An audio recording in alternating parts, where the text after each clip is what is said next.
everyone, whether educated or uneducated or rich or poor, was it black or white or yellow, even blue or green, same.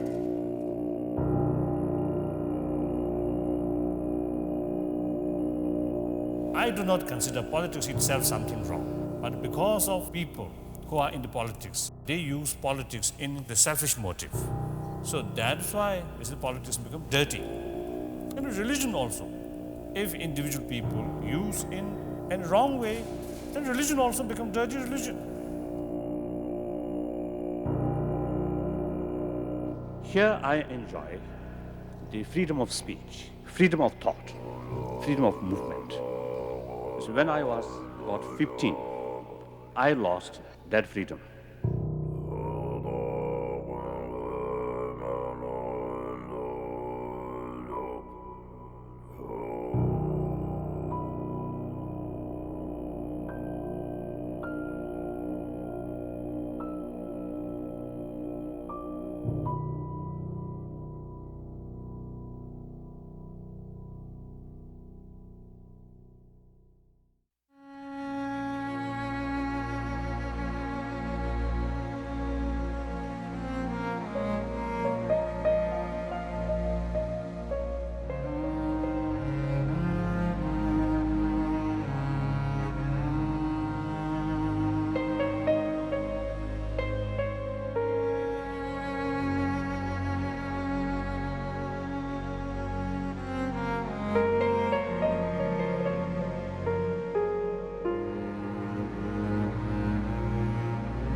Imagine for just a moment that you could meet a wise man, a man that comes from a place so distant, so unimaginable, so different from the places you know, that it seems like another planet in another time.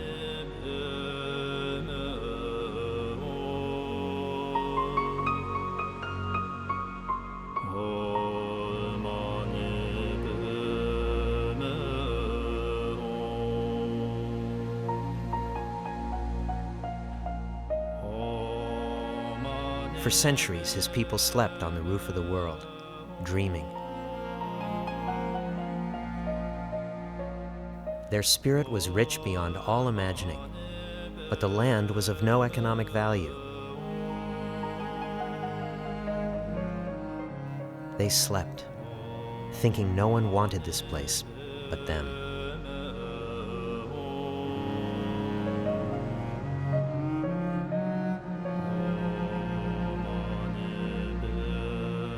Then, one day, invaders came, and the wise man was called on to lead his people away from danger.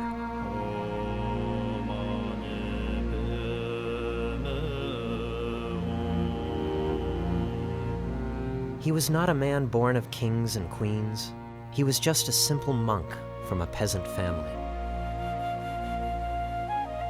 His wisdom came from quiet meditation, from the mountains, and the wind in the trees.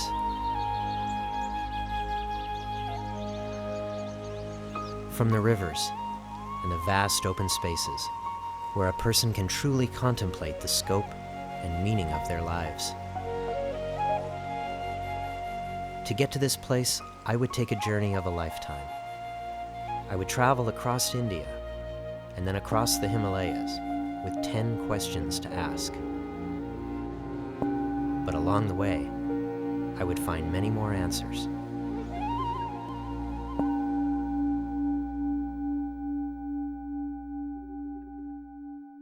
You see, if you come to help us, for the moment, you will not gain any profit. We have no oil. We have nothing to offer to you. But Tibet issue is moral issue.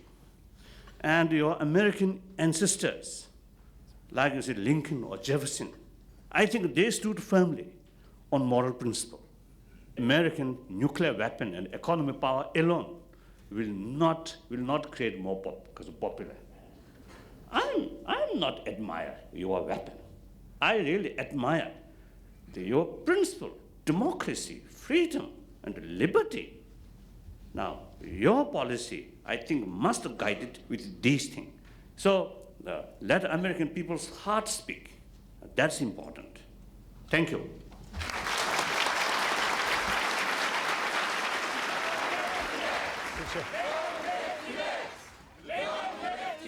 I don't remember when I first became aware of the Dalai Lama, but I do know that from the moment I first saw him, I sensed that he was no ordinary human being. Thank you very much. Thank you. Beloved by Hollywood celebrities and Washington politicians, a uniter of people from all religious and political backgrounds, one of the Dalai Lama's greatest strengths is to always be present and accessible to everyone he meets.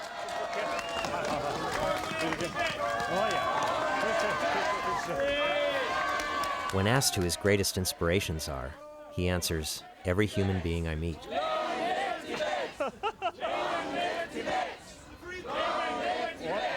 He's a writer on subjects running the gamut from neuroscience to the art of happiness. He has a slightly mischievous personality and a highly infectious laugh. On one level, he's a humble Buddhist monk from the humblest of beginnings. On another, he's become a kind of rock star of peace, drawing huge crowds of fans, media, and admirers everywhere he goes in the world. To me, he ranks with Albert Einstein, Gandhi, and Martin Luther King as one of the great promoters and practitioners of the science of peace in modern times.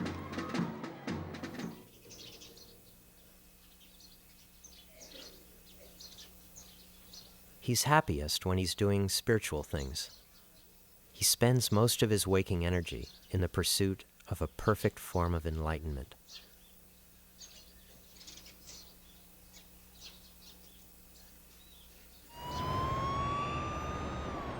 When he comes to the West, he travels by motorcade and is mobbed by fans everywhere he goes. When he returns to his home in exile in northern India, he must travel 10 hours by potholed road from the airport to his monastery at the base of the Himalayan range. Meeting him, it seems impossible to believe that such a charming, dynamic, playful, and wise man could have any enemies at all. But for all his worldliness, he's also a refugee, a citizen of the world, but lacking a passport from his own country.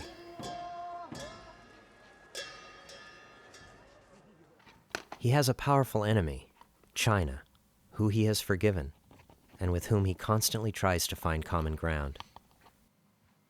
In his 70s now, he searches for answers.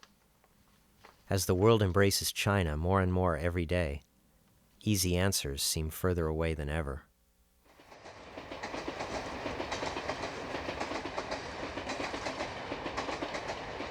Looking back, it seems unbelievable that I was granted an audience with His Holiness the Dalai Lama, but perhaps fate had a hand in it somehow. My name is Rick Ray, and I'd come to India to direct a travel video for an American production company. I'd signed on to do the film for almost nothing because the producers promised me an interview with the Dalai Lama as part of the deal. But once I got to India, I found that no one had bothered to schedule an interview at all, and if I wanted to meet the Dalai Lama, I'd have to figure it out for myself.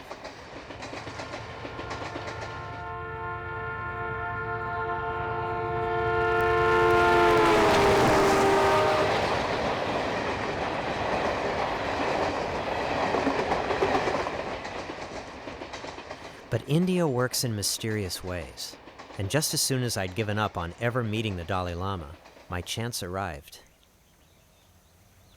My guide and driver in the Indian state of Himachal Pradesh told me that the only way to reach His Holiness was to send him a note through the mail. When I told Gitaram that I had no faith in the Indian mail, he said, "We're not mailing it. This is India. We're emailing it." Yes, the Dalai Lama has email, and my driver had his address. While His Holiness does not spend much time surfing the web, His fellow monks do, and within days I received an email invitation to his monastery for an interview in 3 months' time. I had 3 months to travel across India before the interview was to take place, and suddenly I was seeing everything in a different light. I would be allowed 10 questions and 45 minutes, and the challenge then became which 10 questions to ask. I had heard that His Holiness did not suffer fools easily, and was quick to dismiss people who he did not feel were genuine and sincere. When he meets people, people who come and call on him, it's very informal and no sort of ceremony or protocol is observed. As long as the other person is sincere, His Holiness gives us full attention. But on the other hand, even if it's a very high person, a political leader or a big army officer, if there's not much kind of a feeling on the part of the other person, His Holiness will, very soon cut short his meeting and say, thank you, see you next time. Really. I decided that if I was to meet the man who many consider the living reincarnation of Buddha, I would immerse myself in Buddhism and try to live in a Tibetan monastery for a while if I could.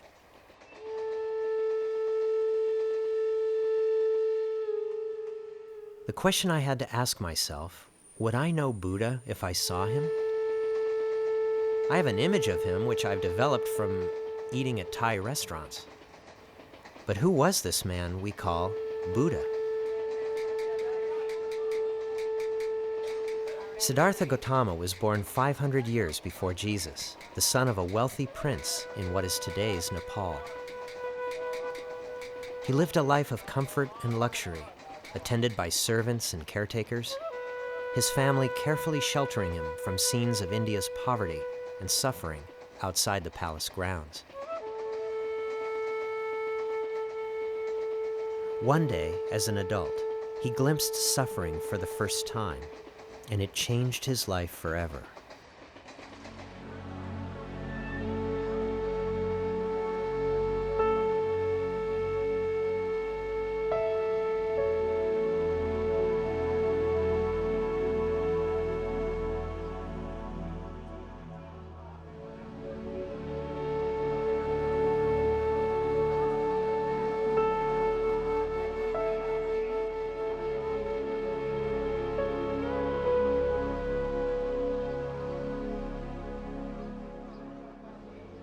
I think that whenever you come to India, you are, to some extent, reliving the Buddhist myth.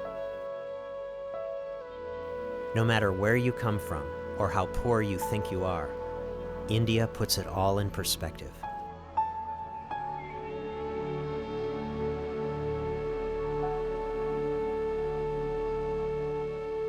You may be changed by this forever, or simply harden your heart to the seemingly endless needs of those around you.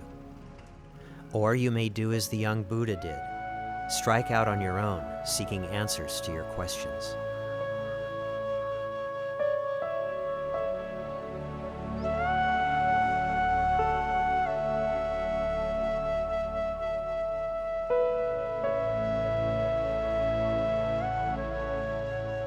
Become a traveler in this world, a seeker of truth and experience, a sadhu.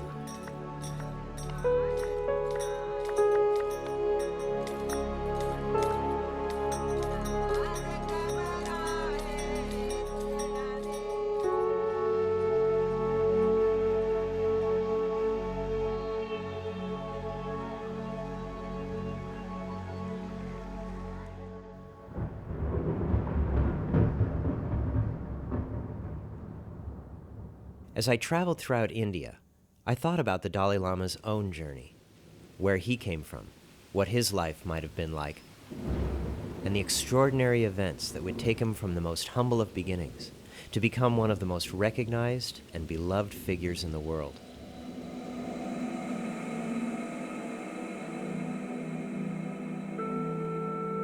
Tibet is located between China and India in a vast stretch of Himalayas, extending for almost 1,000 miles. It is as large as most of Europe. For centuries in Tibet, the people were ruled by sacred god kings known as Dalai Lamas. They ruled benevolently from their palaces as political and spiritual leaders. Most Tibetans consider the Dalai Lama to be the divine reincarnation of Buddha, as well as head of state. The only way Americans could make sense of something like this would be to imagine that the reincarnation of Jesus Christ was sitting in the White House. Such is the power and significance of the Dalai Lama to his people.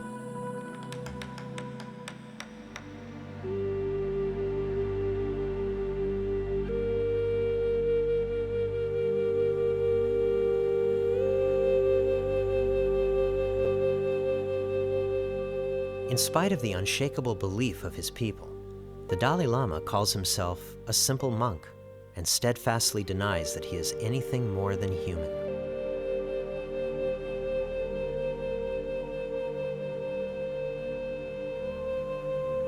The 13th Dalai Lama passed away early in life, making way, as he said, for a leader of troubled times to come.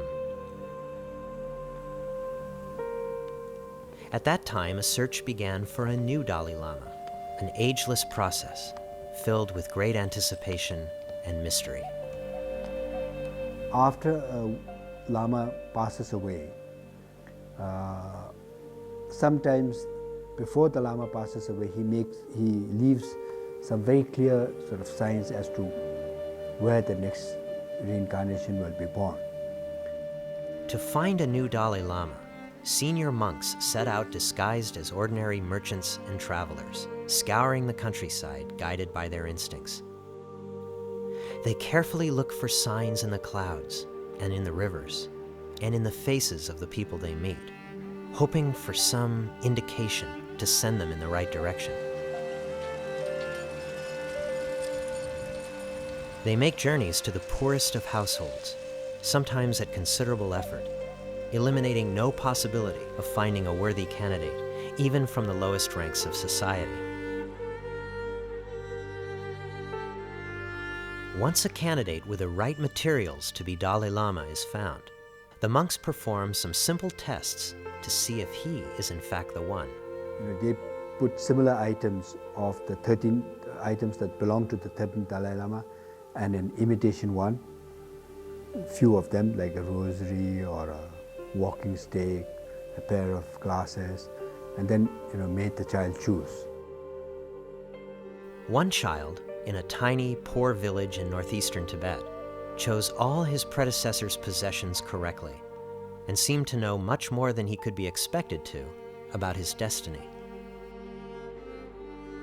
Born Lamo Tundup on July 6, 1935, this lively boy was the 5th child in a family of 7. After a few more tests, the monks decided that they had found the reincarnation of the 13th Dalai Lama. The year was 1938, and with the boy and his family, they set out on the long journey back to Lhasa.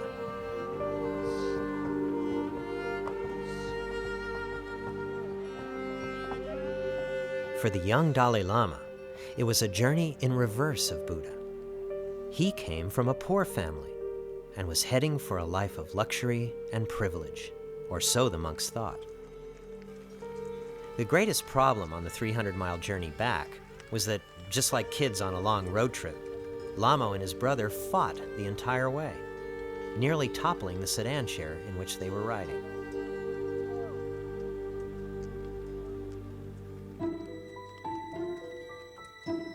Imagine the feeling to come upon the great Potala Palace in Lhasa and know that it will be your home. But to the 5-year-old Dalai Lama, it was like living in a museum. The 1,000 rooms filled with ancient relics bored him, and he passed the time on the roof, jealously peering through a telescope at boys playing on the streets nearby. On February 22, 1940, the 4-year-old boy was officially proclaimed to be the next Dalai Lama.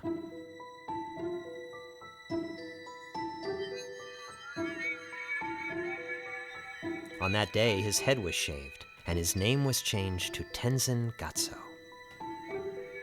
He had become a monk and would now enter a rigorous life of training.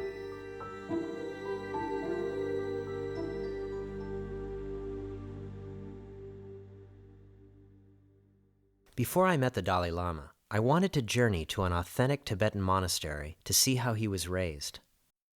Tibetan culture still persists, relatively unchanged, in a remote northern part of India known as the Nubra Valley.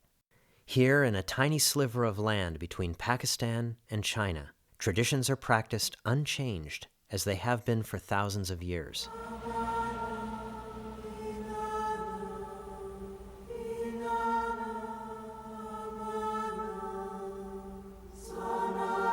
The road became steep and headed into Tibetan cultural territory. It was a road I felt compelled to take, to see if I could get a glimpse of what once was, some part of Tibetan culture left over after the Chinese destruction.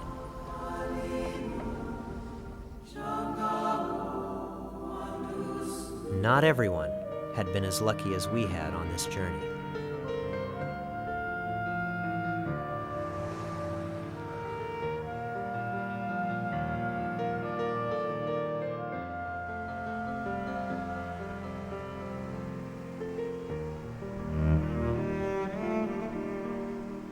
And here, I finally found it. Deep in the Indian Himalayas, some essence of Tibetan culture is still alive.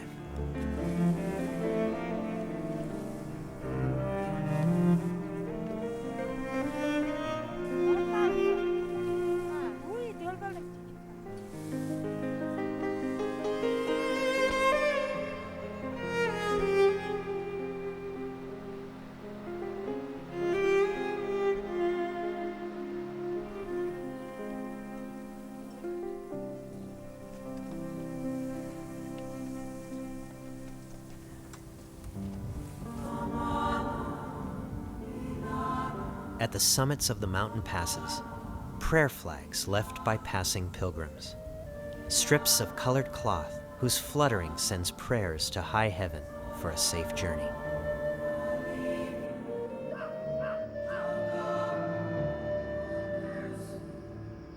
And it seemed that here I could have my choice of any number of monasteries to visit. Similar in architecture to the thousands destroyed by the Chinese just a few hundred miles away in Tibet, Ladakh's Gompas were libraries and museums of Tibetan history and culture.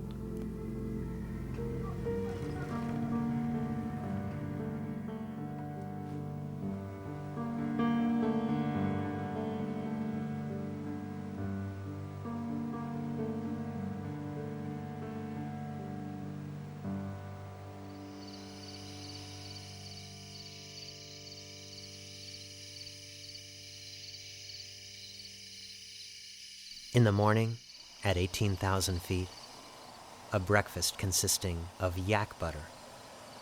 It's a little bit like sour buttermilk with a lot of salt added. They say there's only one thing worse than a cup of yak butter: the second cup.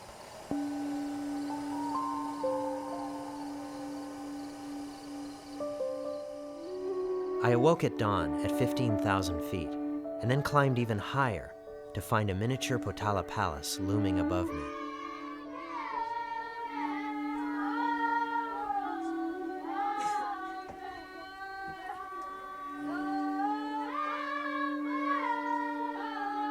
At 6 a.m., young monks rise and join together to sing a song of praise to the rising sun.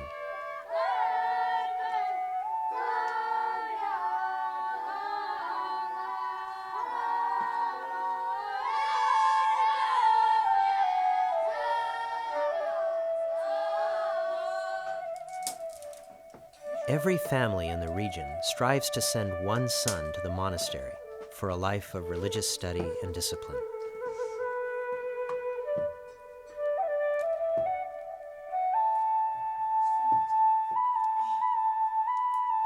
The day begins early as the youngest monks prepare to serve a breakfast of soup, fried bread, and butter tea to the eldest monks.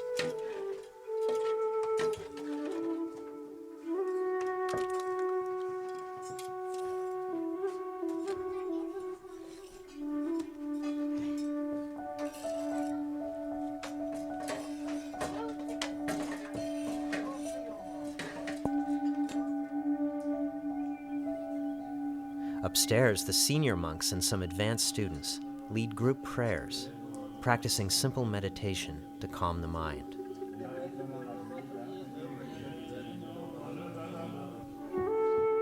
Religious study is the main theme of monastery life.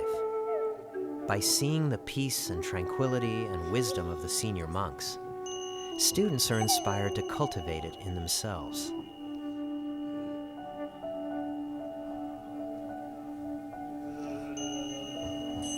An extraordinary mood of calm pervaded the monastery that morning, and I felt as if, here on the rooftop of the world, I really had somehow been transported closer to heaven.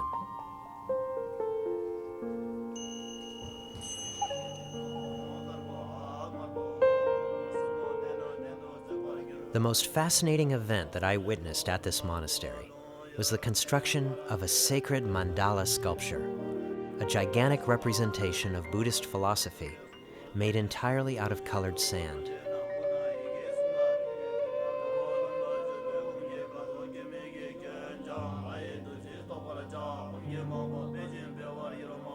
It can take up to a month to build a mandala, a tremendously intricate task filled with elaborate prayers, ritual, and meticulous design.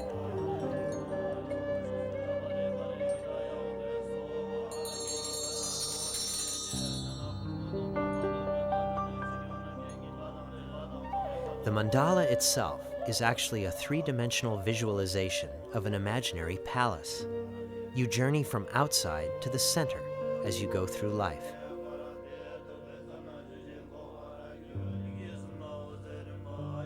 In the West, such an elaborate effort would surely be put up on a nearby wall, if not donated to a local museum. But not here. Shortly after it's finished, a mandala is deliberately destroyed, with the sand poured into a nearby river.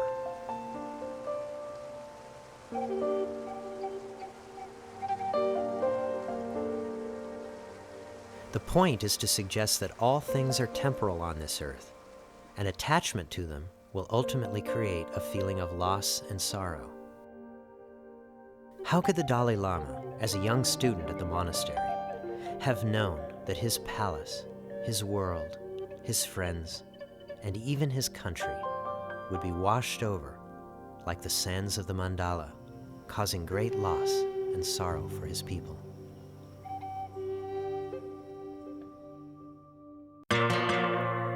In 1950, just 3 months after the communist takeover of China, Chairman Mao Zedong announced his plans to send in Red Army troops to liberate Tibet from elitist Dalai Lama rule. In October 1950, Chinese troops overran Tibetan resistance in outlying areas and headed for the capital at Lhasa. The Dalai Lama was 15 years old and had little or no political experience. Nevertheless, he had to put his boyhood behind him and immediately prepare to lead his country. The Dalai Lama may have seen China as a solution to many problems facing his country. He was respectful of Mao and socialism and knew Tibet needed to be brought into the modern world. His wish was to negotiate with the Chinese with truth and dignity face to face. But by 1951, the Chinese had forced a delegation to sign a 17-point agreement giving Tibet to China, and Chinese troops were marching into the heart of Lhasa. At first, the Chinese troops were respectful, but their presence in Lhasa put a tremendous burden on the Tibetan economy. Thousands of troops needed to be fed. The tiny Tibetan army was disarmed, and dissidents were imprisoned, tortured, or killed. Knowing the Dalai Lama's fascination with modernization and mechanization, Mao invited him to Peking in 1953. Mao used the media coverage of the event to convince his people that Tibet had joined the Chinese state.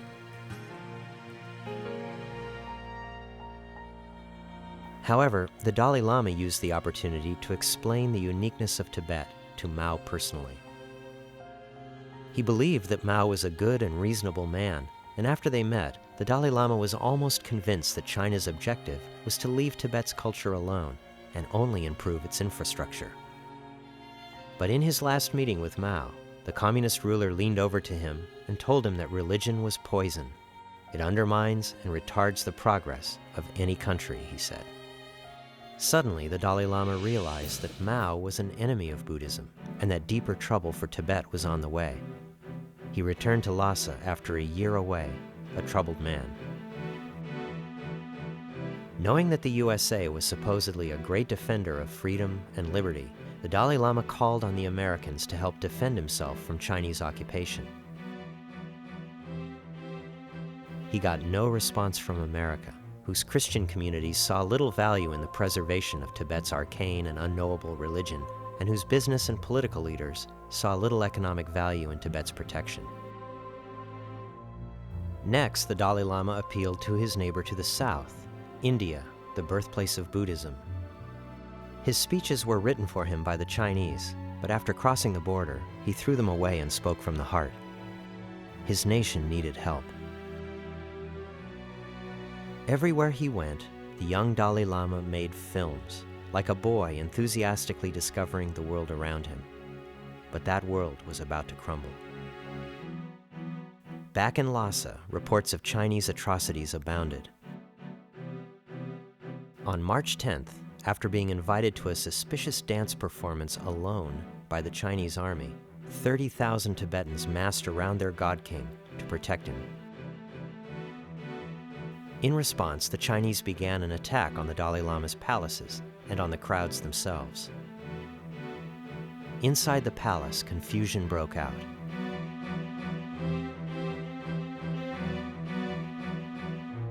That night, disguised as a lowly soldier with a rifle on his side, the Dalai Lama slipped past his own people and the Chinese army, and with his family and trusted friends by his side, raced for the Indian border.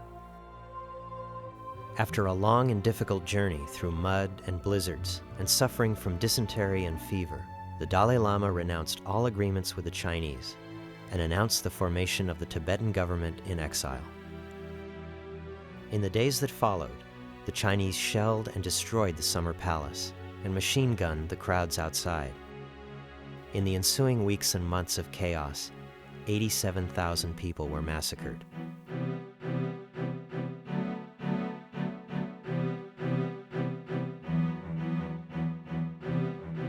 The 1949 Chinese Chairman Mao is violent occupation Tibet, and they kill my people.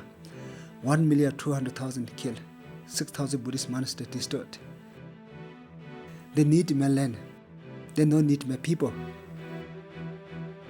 As the Cultural Revolution rolled forward, the Chinese systematically destroyed all art, books, everything ancient, everything with religious significance.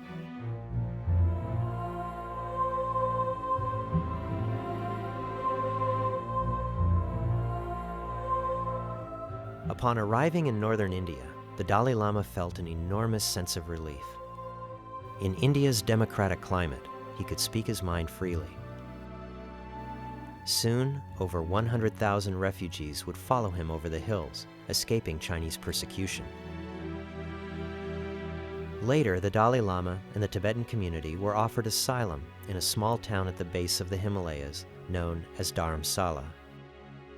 Little did he know, he would be establishing a capital in exile there, which has lasted for more than 40 years. It was here that I planned to meet His Holiness and interview him.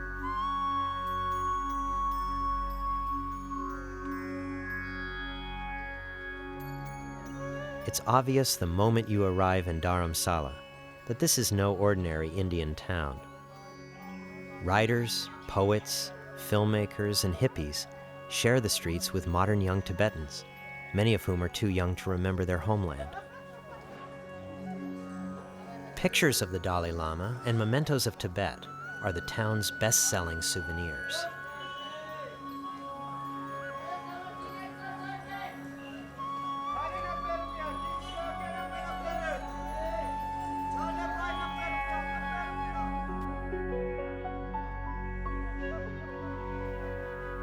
Refugees still make their way to this town over the high mountains from Tibet, walking more than 1,200 miles.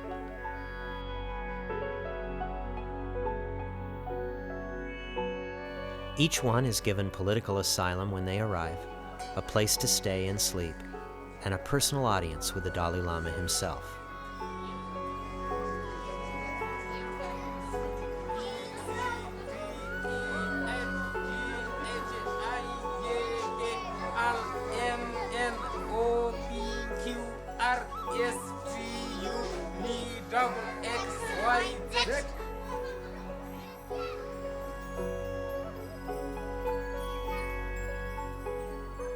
When he's not traveling the world making public appearances, the Dalai Lama lives here, in a small but tidy monastery overlooking the town.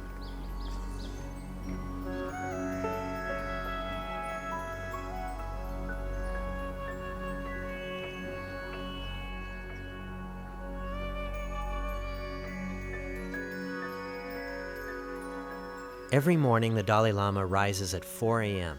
for intense meditation in the monastery. He has a hearty breakfast, listens to BBC radio, and then meets with visitors during the morning.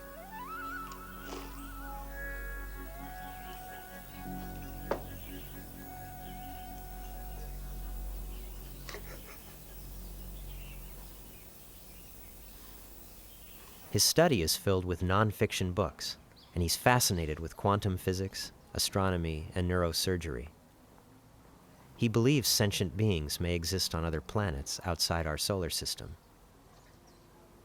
He's also a strong believer in doing independent research to test and verify religious doctrine.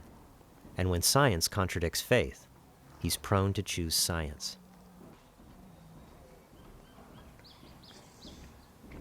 An avid tinkerer, His Holiness has been known to take apart and study the inner workings of anything and everything he comes across, including watches, cameras, and cars. Often each day, he takes time to counsel his people and offer comfort to the refugees. The monastery was far from intimidating, but I must admit to being more than a little nervous about the upcoming interview. I knew that if I was to be rejected by the Dalai Lama after this long personal journey, it would probably be the most humiliating moment of my life. I was determined not to let it happen.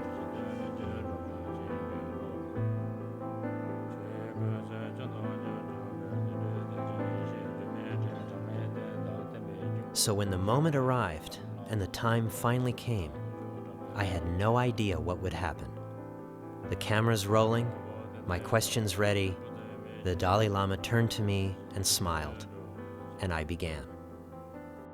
I've been traveling around the world for many, many years, about 20 years, and I've been exploring cultures and societies and people.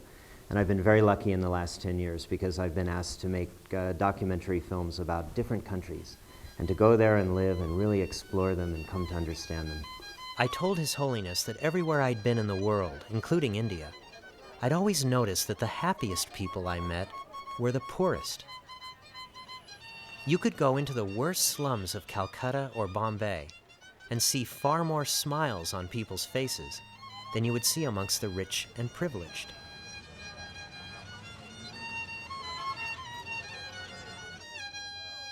There's an old anecdote that a priest was once asked if he would rather counsel the rich or the poor. He answered that he would rather counsel the rich, because the rich know that having more money does not solve their problems.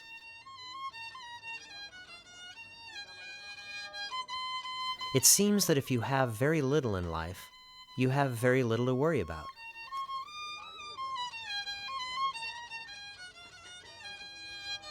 On the other hand, if you have a lot, it seems that you have a lot to lose.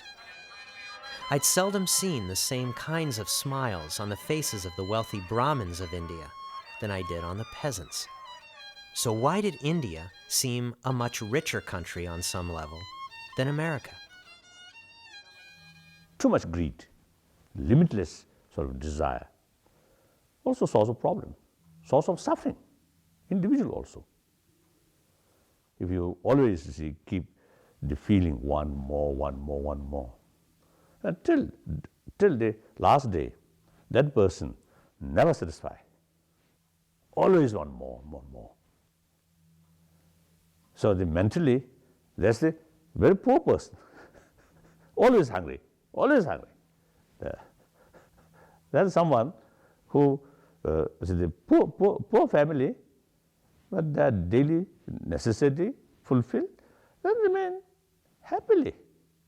That's, I think, mentally really richer, isn't it? So I think the contentment also very important. It was true that the people of India and Tibet seemed content, even if they were living lives and doing work which no ordinary American would consider doing. But even more than that, life is truly hard in these places. But the crime, drug abuse, and murder rates are extremely low compared to Western countries. India and Tibet do not have prisons filled to overcrowding with violent criminals. People in the West seem so quick to anger, while people in this region seemingly have endless patience. Were they just more resigned to their fate? Or was the answer more complex than that? Then self-discipline, also important. Our desire, if all our desire is just without self-discipline, then yes, you want to kill someone, you want to steal someone, you want to rape someone, you want to tell lie, and then you want to, take, if you face some little problems, then you see you want to take alcohol or drugs. So that's the self-destruction. So you see, in order to save from self-destruction, you need some discipline. So that's the self-discipline, not something order from outside, but analyze what the value, what the consequences. Then, yes, today I quarrel with someone, yes, I lost my temper, and during that moment I have the desire to kill that person. But if I kill him or kill her, then eventually, if you are lucky, you may survive with help of money or with help of other influence. Otherwise, you have to go to jail, and you also have the bad reputation. You are a murderer. So, is it thinking these consequences? Then discipline, in spite very furious anger. But still, yes, use this intelligence. Yes, this negative thing, in spite my desire, self-discipline. The Dalai Lama must have an immense amount of self-discipline to witness the way the Chinese government has methodically marginalized the Tibetan people and their culture in their own homeland. Chinese immigrants have been sent in by the tens of thousands to live in Tibet and colonize it. Temples have been torn down and the cultural past buried, all in the name of modernization. The city, Lhasa city, much expanded. Now whole valley become like a town or city. So a lot of new building. Unfortunately, when we inquire who occupy in these buildings, most of them were Chinese. Because of Chinese population and Chinese shops and Chinese restaurants, you see, public compelled to speak Chinese. If we speak Tibetan, Chinese look down. Now that kind of situation is happening. Intentionally or unintentionally, some kind of cultural genocide is actually taking place.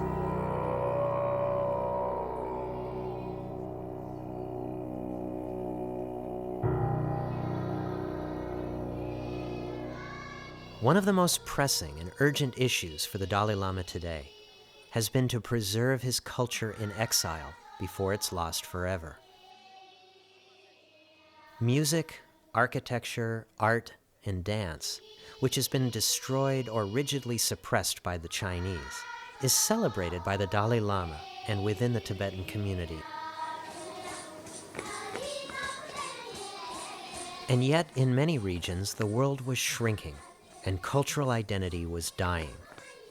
I asked the Dalai Lama how important it was to preserve one's cultural heritage. I've seen native cultures like Tibet and many others, and it seems today that the television, the internet, the telecommunications revolution has penetrated everywhere. And to what extent should cultures be preserving their traditions, their way of life, and so on, and their religious practices? And to what extent should they reach out and embrace the outside world? That's very, very important question. I believe, certainly in our tradition, in our cultural heritage, certainly some are very useful and really worthwhile to keep in modern time.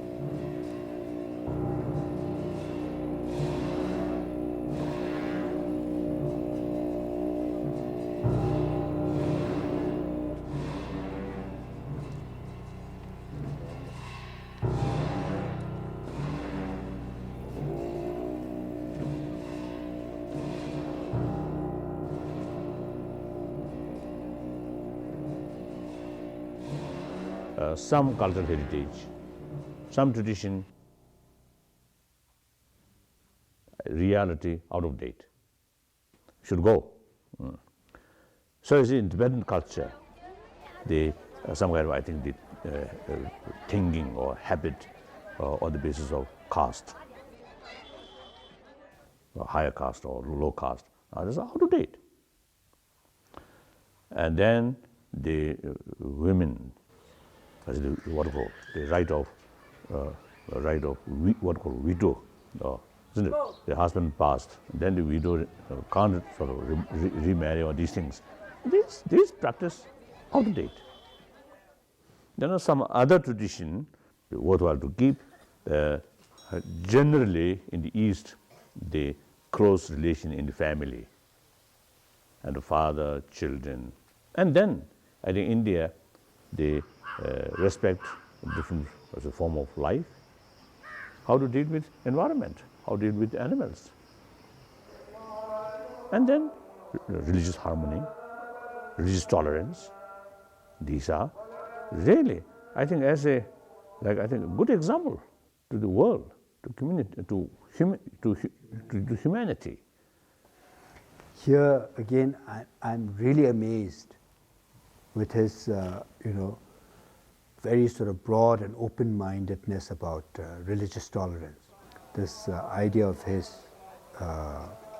in which he really very strongly believes in, that we should respect every major world religious tradition. Each religious tradition is able to contribute towards the well-being of their followers. These religious traditions are able to produce people who are spiritually evolved and who have this sense of compassion, understanding and tolerance that the Buddhists also talk about. So he says that if the other religious traditions are able to do this and transform human beings into such good beings, every reason to sort of respect these traditions. And then if you look at other religious leaders, many of whom are, I think, not very open and not very tolerant of other religious traditions, I find this very amazing. In my earlier films, I'd visited almost every country in the Middle East. I had always been amazed at how far otherwise very reasonable people would go to justify their hatred of whole races, religions, lifestyles, and sects in the name of God. I'd come to distrust any literal interpretation of Holy Scripture and almost all fundamentalist religious belief. I honestly believe that religion is causing more death and destruction in the world than healing. I was compelled to ask the Dalai Lama about this observation. You know, my last film was a film on Jerusalem, and I spent a long time in Jerusalem studying the conflicts that have been going on there for 3,000 years between Christians and Jews and Muslims. What is your outlook on the Middle East? Is there hope for the future there? And is there some way that Buddhism can have an impact or an influence on the Middle East? I've been Jerusalem twice. I found some very open-minded Muslims from local community, and as well as some Jews. There are people who really, they making every sort of effort, peace, harmony, with belief, with their own sort of spiritual belief. But then I do believe the all major religious tradition, so all have the same potential to create harmony, to create peace of mind. So sometimes you see people very genuine, feeling. Sometimes their effect remain limited on politicians or some other people. Once they, due to their behavior, due to their speech, sometimes you see the things become more complicated. Then these people's effort remain very limited. Yes, indeed. Too much emotion. I think negative emotion, frustrations, hatred, anger. I think that's the greatest obstacle. So I think as a first step, these too much emotions, too much negative emotion, this should be cooled down, reduce. Forget these things. I think for the time being, I think more festivals, more sort of picnics. Let people forget these difficult things, these emotions, and make personal friend. Then start to talk about these serious matters.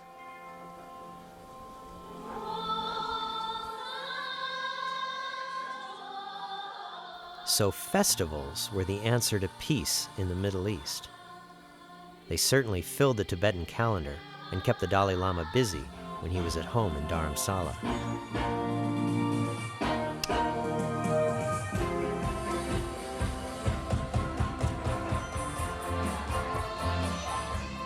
Preserving tradition was only one element of the festivities surrounding the Dalai Lama. Another was bringing all the Tibetan refugees together for occasions of happiness, unity, and meaning. Seeing the new generation come alive with pride for their nation and their spiritual and political mentor surely would warm the heart of even the most cynical of leaders. It might come as a surprise, though, to learn that although the Dalai Lama prescribes festivals as the answer for peace around the world, he personally dislikes them, especially when they're in his honor. He really doesn't like all these ceremony and rituals, and it's strange also in a way because Tibetans have so many ceremonies and rituals, and I think they love this and they do it also very well, frankly speaking, I think. Some of them are very colorful and very solemn, really, and very beautiful also. But he just doesn't like them, and unless it has some real spiritual significance. If he had his way, he would really do away with all this ceremony and formal sort of part of the thing.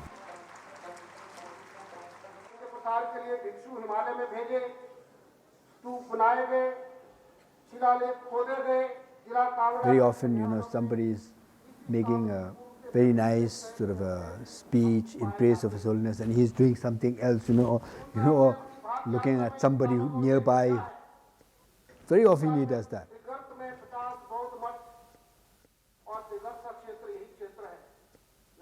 In many sort of official and solemn occasions also, Holiness is sometimes too spontaneous, really. And I've had to mention that to His Holiness, that sometimes it may not be appreciated. But here also I think it's difficult to change, and anything that immediately makes him, laugh, he'll immediately laugh. And sometimes it can be a little embarrassing, but the other good thing is he always laughs about himself also. If you were President of the United States, how would you persuade the Chinese to leave Tibet? Please be specific.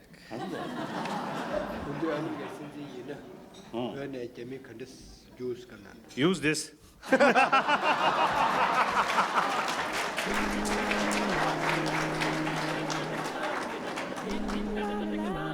Nowhere does the Dalai Lama's sense of humor come out more than at somber religious occasions and ceremonies of other faiths, where he laughs, jokes, and kids the great religious leaders of the world as if they were his boyhood friends.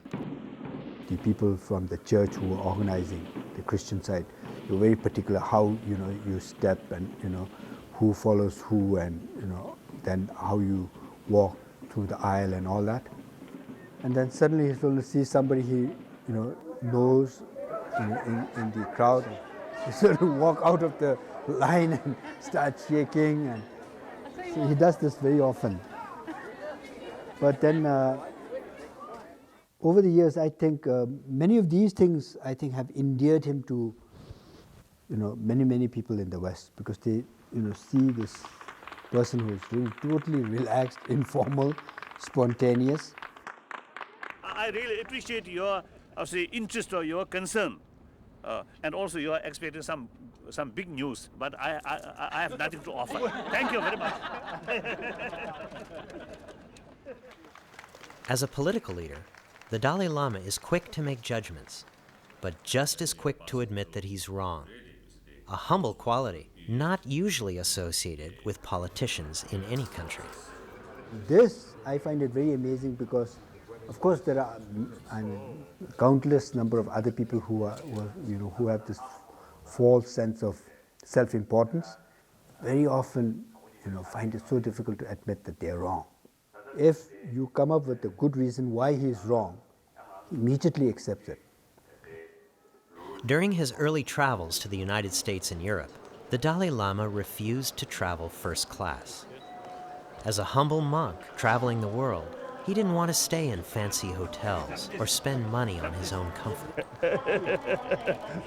This is now more or less now normal, routine, something like that. Okay. Unlike any other world leader, he traveled coach and met the media and his followers at the ordinary gate. He said, oh, if they are really welcoming me, the person, then it wouldn't matter from which section of the aircraft that I come out of. And if they are sincere, he said, even if I travel by economy class, they will still be very happy to welcome me. As he's traveled the world, the Dalai Lama has become aware of the Earth's ecosystem as a fragile environment. Over the years, he's become an avid environmentalist, putting pressure on the world's other religious leaders to take steps to limit human overpopulation of our planet. In order to be a good human being, the economy also now involved, environment also involved. So the nature resources limited, and the environment remain more now becoming more delicate. So now the question is the population of the human being. Quality is more important than the quantity. So, so you see, a lot of people, we Buddhists believe every human life is precious, precious. So look, each person, each human being, yes, very precious life. But now that precious life, too much. So now the question is, whole precious human being survival now questionable. So the only choice, limited number, happy life, meaningful life. Too many population, miserable life, and always bullying each other, exploiting one another. There's no use.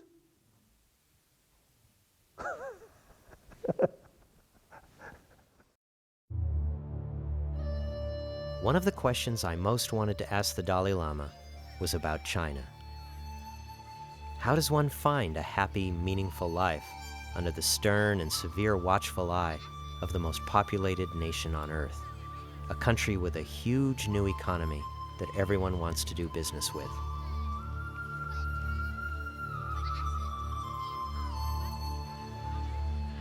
While China has been growing by leaps and bounds economically, democracy and freedom of speech have lagged behind, particularly for the Tibetan community in Lhasa, who find their culture steadily shrinking away as China grows. Lhasa today has been reduced to amusement park status for Chinese vacationers. Prostitution flourishes on the streets, and a tacky Chinese tourist atmosphere dominates.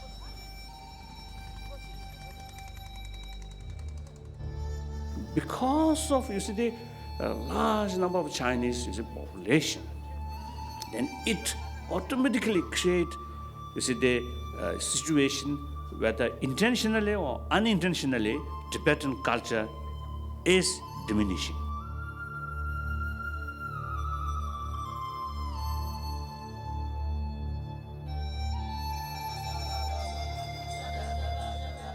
Then plain clothes with the police everywhere. Plain with, like the clothes of beggar, clothes of monk or nuns, things like that. The new sort of arrangement at present now in Lhasa. So there's remote control cameras you put there. Now this, in public eye, particularly for foreigner, almost no Chinese police. Then later you see they check, and the people whose face in it, then is arrested.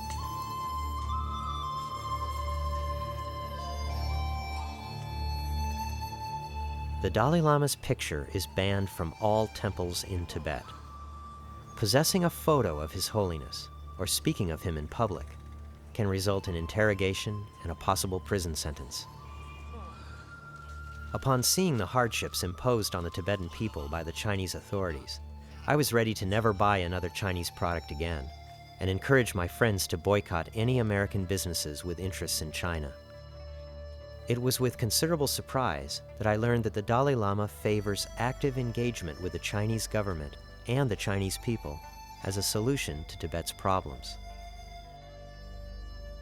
His Holiness has, right from the beginning, been in favor of China being engaged. He felt that it would be wrong to isolate China. My past immediate reaction was, of course, economic sanctions and some kind of condemnation of the Chinese. But I think in the long run, these would not have been productive. Over 20 years ago, His Holiness started advising and trying to educate the Tibetans that we shouldn't have any kind of hatred against the Chinese people as a whole. Right after '59, there was this tremendous feeling of hatred against the Chinese, and I think we could say that majority of the Tibetans always wanted to do something, including violence, in order to be able to regain Tibet's freedom.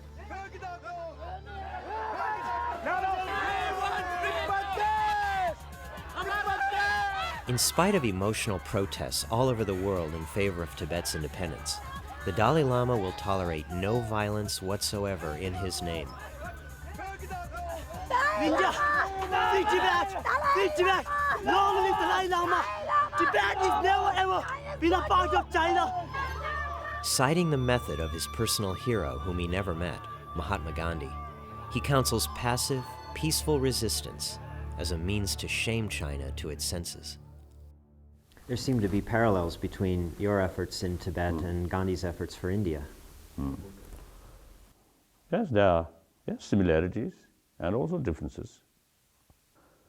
During Mahatma Gandhi's freedom fight, of course, the British imperialists very bad, but still there is independent judiciary and freedom of speech. And from prison, you see, he can appeal. He can make what's a petition, or what we call petition. with reasons, whatever he feels, he can express. And then in our case, not like that. Always the confront with gun. So there's big differences. Over the years, the Chinese have brutalized, jailed, and tortured anyone proclaiming independence for Tibet.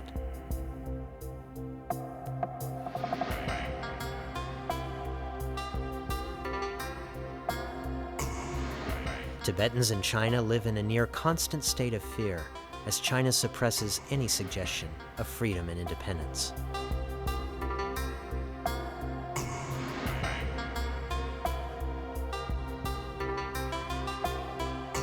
Then you use force, gun. So that's the sign of weakness.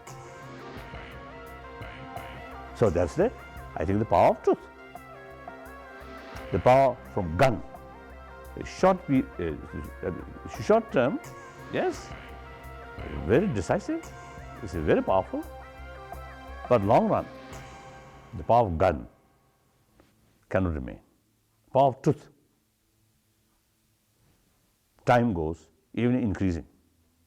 So that's my fundamental belief.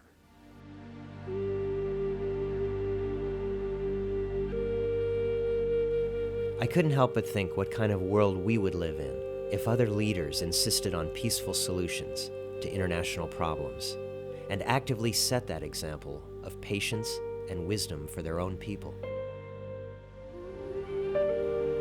It seemed that through the work of their leader, the Tibetans could see the long range. They could see the goal, even if it was far into the future. I think the policy or my method is middle way. So that's not one side victory, one side defeat, not that way. Mutual benefit, both Tibetan and Chinese. And now the challenge for His Holiness is to convince his people to forgive and move forward with optimism. My story is much suffering story.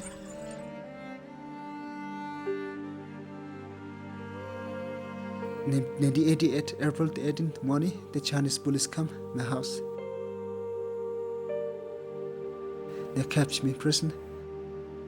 First they beat for me. They had the beat and the gun, and they captured me in prison. Inside many Tibet, they're hanging in the wall. They torture monks, other people, regular people. They torture. Much these people praise, nose everywhere come blood.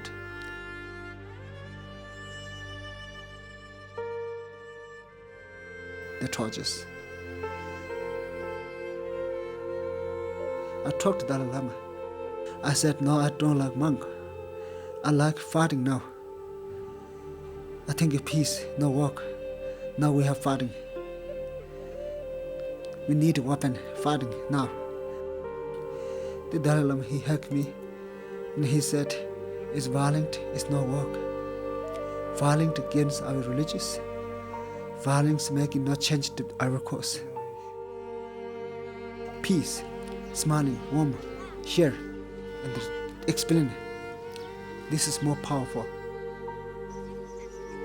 I talked for 2 hours. Then now I must change. Now I come smiling again.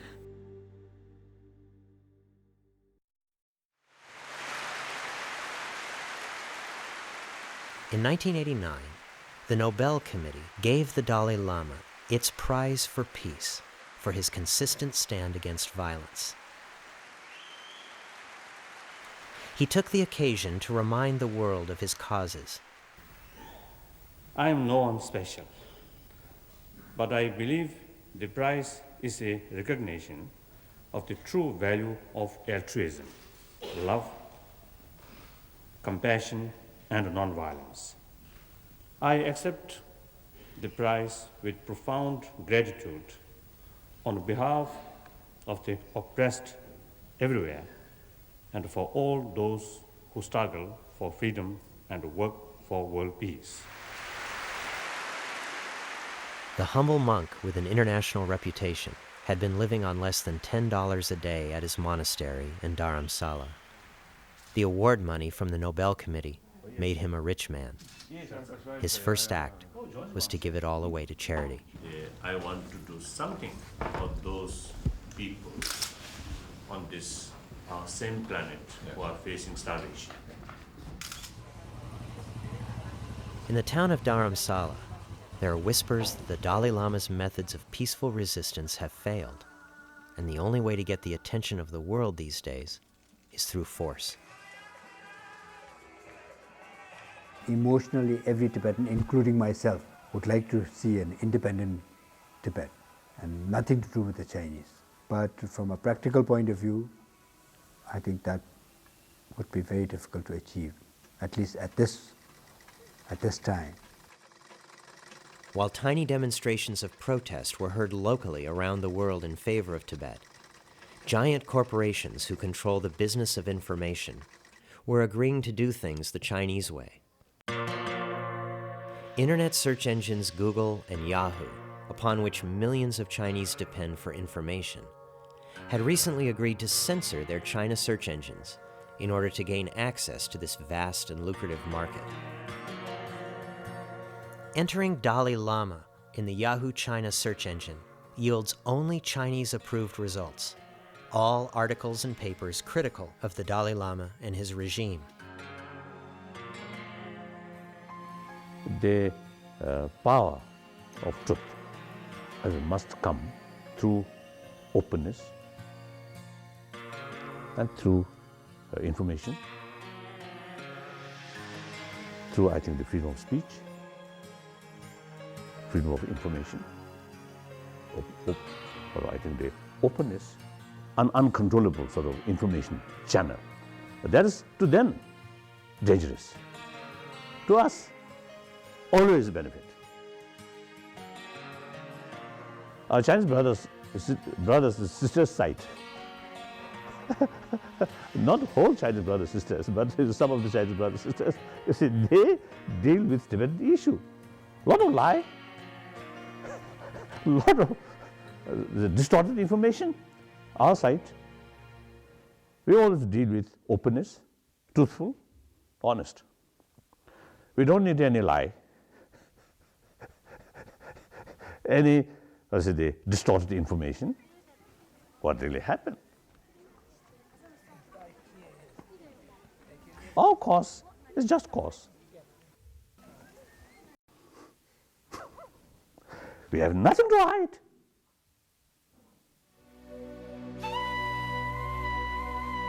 In 1995, the Dalai Lama chose 6-year-old Gendon Choke Nyima as the reincarnation of the Panchen Lama. The Panchen Lama is one of the key individuals who will recognize the next Dalai Lama.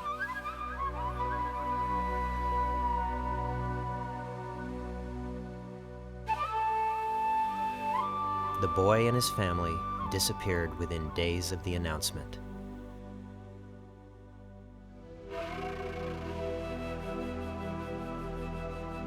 The Chinese have arrested and imprisoned the Panchen Lama, and he is now the youngest political prisoner in the world. Chinese authorities instead chose their own Panchen Lama because it is he who will recognize the next incarnation of the Dalai Lama.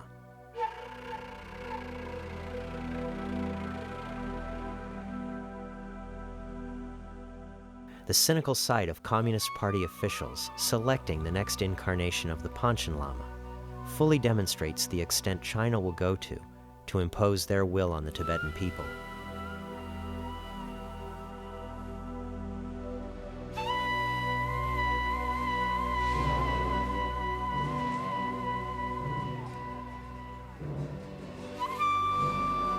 The Dalai Lama feels nothing but compassion for the young man the Chinese have appointed to be the Panchen Lama. As for Tenzin Choke Nyima, no one has seen him or heard from him in years. Languishing under house arrest somewhere in China, he's missing the years of training and preparation usually afforded a young Lama. Free world have, you see, the obligation, moral obligation, and also for our own interest, the China not only bring into the mainstream of world community in economy field, but also, see, we must bring China in the mainstream of world democracy. Now that is very, very important, which you see Chinese people themselves want.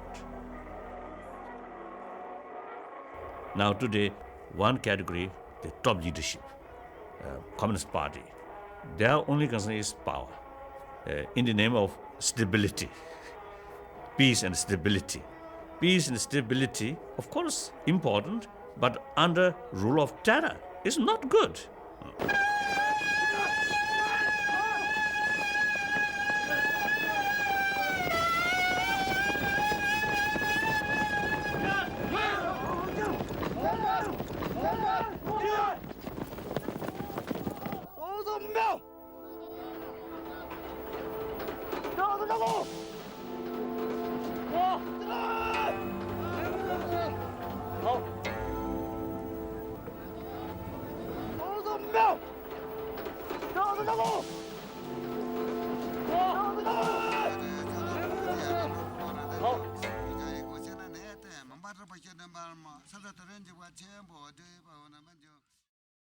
You know, there's one idea that I just have so much trouble trying to reconcile, and that's the idea of if you're really a nonviolent person, you never make a stand against something evil, violent, or vicious. For instance, the Khmer Rouge, or Hitler, or the events in Bosnia and Croatia. At what point do you give up nonviolence, and at what point do you confront something that's truly evil in the name of doing what's right?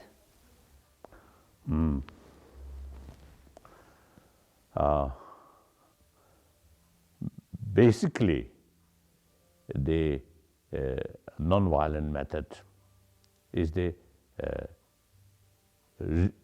best one or real method, which is to solve the problem.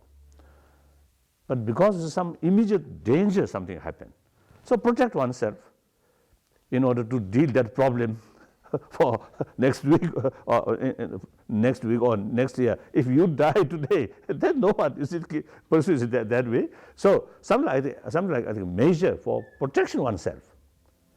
Then maybe, as you mentioned, if you see something, you see someone, or say they are going to kill, going to abuse, then if the circumstances, you see, there is no other way, then maybe I think just try to hit back.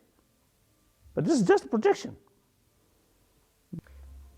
So, so therefore, if you look today's reality, that everything interdependent, everything interconnected.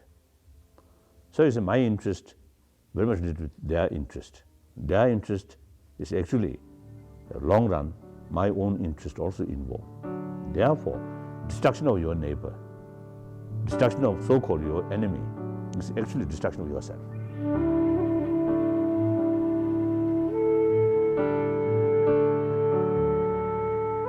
Our survival, our future, very much live with one another.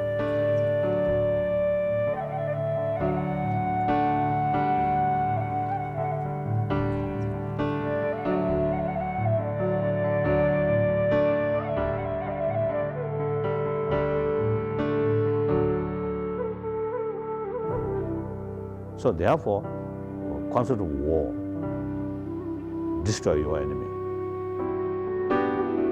is old-fashioned, outdated.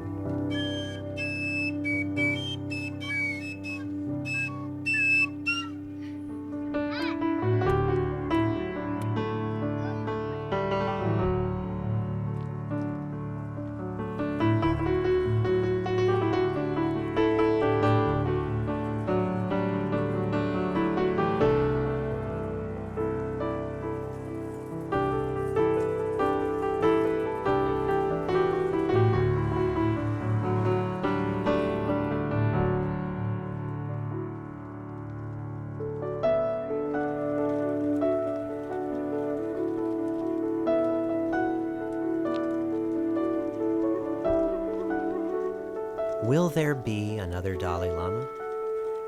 Will he come from somewhere in India, chosen according to tradition? Or will he be an imposter set up by the Chinese government for political purposes?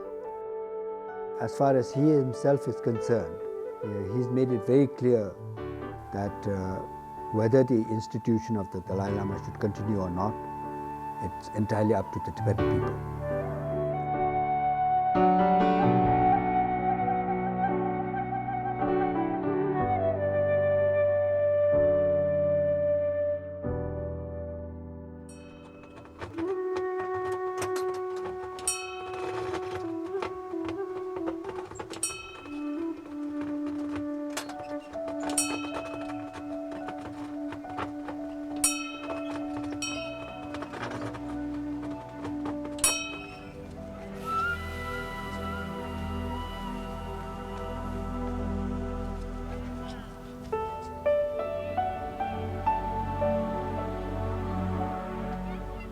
What would become of the 14th Dalai Lama? Where would he go in the end? Would he go the way of the ancient Buddhist leaders of Tibet, whose anonymous remains are left behind, marked only by ancient gravestones and markers? Could he ever hide? As a Buddhist monk, so now my wish is I wish to remain in a remote area like a wounded animal.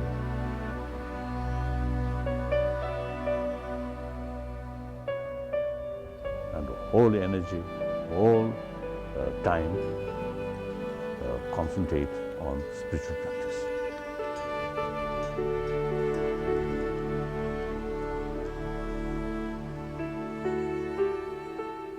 And use my brain maximum way in spiritual field.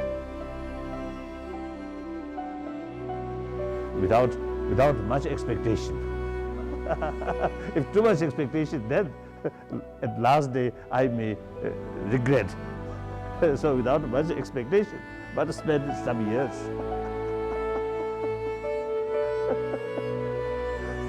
Thank you.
Oh.